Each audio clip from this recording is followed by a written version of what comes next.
ఈరోజు అదృష్టం ఐశ్వర్యం.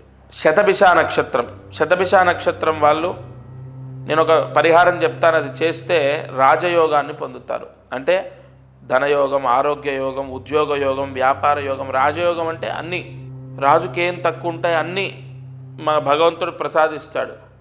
అన్నీ అంటే మీకు ఏది కావాలో అది. మీకు ఉద్యోగం కావాలి, ఉద్యోగం. పెళ్ళిడికి వచ్చారు, పెళ్ళి అవుతుంది, మంచి సంబంధం వస్తుంది, వివాహం అవుతుంది. శతభిష నక్షత్రం వాళ్ళు గోధుమలు దానం చేయాలి. 1 కేజీ గోధుమలు దానం చేయాలి.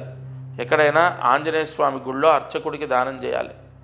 చేసిన తర్వాత ఆంజనేయ స్వామి గుళ్ళో దానం చేసిన తర్వాత కాళ్ళు కడుక్కొని నెత్తిన నీళ్లు జల్లుకొని, దానం చేసిన తర్వాత కాళ్ళు కడుక్కొని నెత్తిన నీళ్లు జల్లుకొని మళ్ళీ అక్కడే ఆంజనేయ స్వామి గుళ్ళో కూర్చొని అష్టోత్తరాన్ని పారాయణ చేయాలి. ఏ అష్టోత్తరం? రాహుగ్రహ అష్టోత్తరం.